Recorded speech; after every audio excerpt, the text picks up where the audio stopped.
राम कहो बावरे कृष्ण कहो बावरे राम कहो बावरे कृष्ण कहो बावरे राम कहो बावरे कृष्ण कहो बावरे राम कहो बावरे कृष्ण कहो बावरे राम कहो बावरे कृष्ण कहो बावरे राम कहो बावरे कृष्ण कहो बावरे राम कहो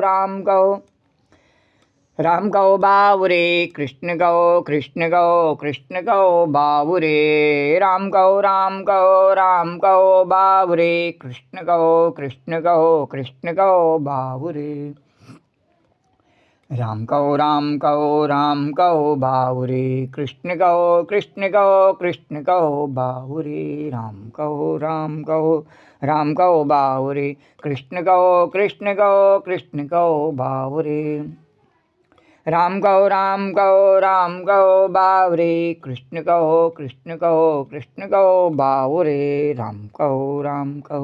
राम कहो बावरे कृष्ण कहो बावरे ओम गम गणपतये नमो नमः श्री सिद्धि विनायक नमो नमः अष्ट विनायक नमो नमः गणपति बाप्पा मोरिया। ओम गम गणपतये नमो नमः श्री सिद्धि विनायक नमो नमः अष्ट विनायक नमो नमः गणपति बाप्पा मोरिया। ओम गम गणपतये नमो नमः श्री सिद्धि विनायक नमो नमः अष्ट विनायक नमो नमः गणपति बाप्पा मोरिया। ओम गम गणपतये नमो नमः श्री सिद्धि विनायक नमो नमः अष्ट विनायक नमो नमः गणपति बाप्पा मोरिया। ओम गम गणपतये नमो नमः श्री सिद्धि विनायक नमो नमः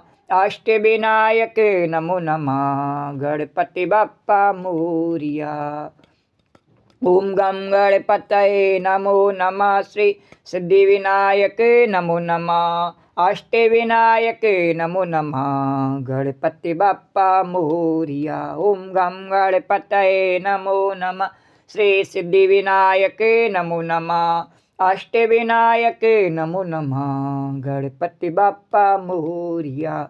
मंगल मूर्ति मोरिया गणपति बाप्पा मोरिया मंगल मूर्ति मोरिया। वक्रतुंड महाकाय सूर्यकोटि समप्रभा निर्विघ्नं कुरु मे देव सर्वकार्येषु सर्वदा। तो राम कहो बावरे कृष्ण कहो बावरे राम कहो बावरे कृष्ण कहो बावरे राम कहो बावरे कृष्ण कहो बावरे राम कहो बावरे कृष्ण कहो बावरे राम कहो बावरे कृष्ण कहो बावरे राम कहो बावरे कृष्ण कहो बावरे राम कहो बावरे कृष्ण कहो बावरे।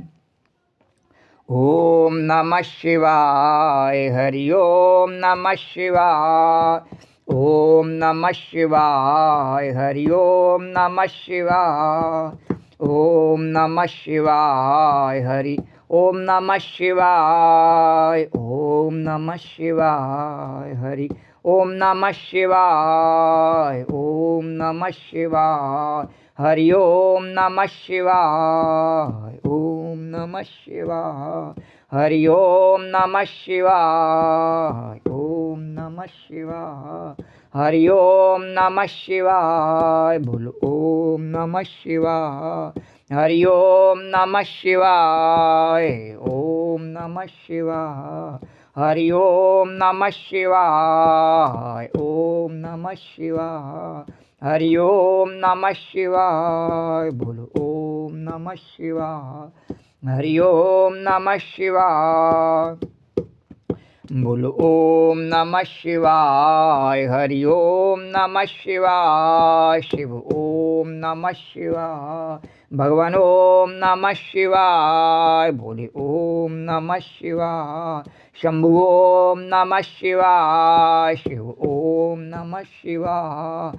प्रभु ओम नमः शिवाय। भगवान ओम नमः शिवाय। भोले ओम नमः शिवाय। शंभु ओम नमः शिवाय। हरि ओम नमः शिवाय। ओम नमः शिवाय। हरि ओम नमः शिवाय। शिव ओम नमः शिवाय। भगवान ओम नमः शिवाय। भगवान ओम नमः शिवाय। प्रभु ओम नमः शिवाय। प्रभु ओम नमः शिवाय। भोले ओम नमः शिवाय। भोले ओम नमः शिवाय। शंभु ओम नमः शिवाय। शंभु ओम नमः शिवाय। बोलो ओम नमः शिवाय। ओम नमः शिवाय। हरि ओम नमः शिवाय। ओम नमः शिवाय। प्रभु ओम नमः शिवाय। ओम नमः शिवाय। हरि ओम नमः शिवाय। ओम नमः शिवाय। हरि ओम नमः शिवाय। ओम नमः शिवाय। हरि ओम नमः शिवाय। जप ओम नमः शिवाय। रट ओम नमः शिवाय। कहो ओम नमः शिवाय। भजो ओम नमः शिवाय। जप ओम नमः शिवाय। रट ओम नमः शिवाय। कहो ओम नमः शिवाय। भजो ओम नमः शिवाय। जप ओम नमः शिवाय। रट ओम नमः शिवाय। कहो ओम नमः शिवाय। भजो ओम नमः शिवाय। जप ओम नमः शिवाय। रट ओम नमः शिवाय। भजो ओम नमः शिवाय। कहो ओम नमः शिवाय। जप ओम नमः शिवाय। रट ओम नमः शिवाय। कहो ओम नमः शिवाय। भजो ओम नमः शिवाय। शिव ओम नमः शिवाय। भगवान ओम नमः शिवाय। हरि ओम नमः शिवाय। प्रभु ओम नमः शिवाय। भगवान ओम नमः शिवाय। भोले ओम नमः शिवाय। शंभु ओम नमः शिवाय। भगवान ओम नमः शिवाय। प्रभु ओम नमः शिवाय। शिव ओम नमः शिवाय। बोलो ओम नमः शिवाय। हरि ओम नमः शिवाय। ओम नमः शिवाय। हरि ओम नमः शिवाय। ओम नमः शिवाय। हरि ओम नमः शिवाय। भगवान ओम नमः शिवाय। प्रभु ओम नमः शिवाय। भोले ओम नमः शिवाय। शंभु ओम नमः शिवाय। प्रभु ओम नमः शिवाय। हरि ओम नमः शिवाय। ओम नमः शिवाय। हरि ओम नमः शिवाय। ओम नमः शिवाय। हरि ओम नमः शिवाय। जप ओम नमः शिवाय। रट ओम नमः शिवाय। हरि ओम नमः शिवाय। प्रभु ओम नमः शिवाय। जप ओम नमः शिवाय। रट ओम नमः शिवाय। कहो ओम नमः शिवाय। भजो ओम नमः शिवाय। जप ओम नमः शिवाय। रट ओम नमः शिवाय। कहो ओम नमः शिवाय। भजो ओम नमः शिवाय। ओम हरि ओम। प्रभु ओम नमः शिवाय। ओम शिव ओम। भगवान ओम नमः शिवाय। ओम नमः शिवाय। हरि ओम नमः शिवाय। ओम नमः शिवाय। हरि ओम नमः शिवाय। ओम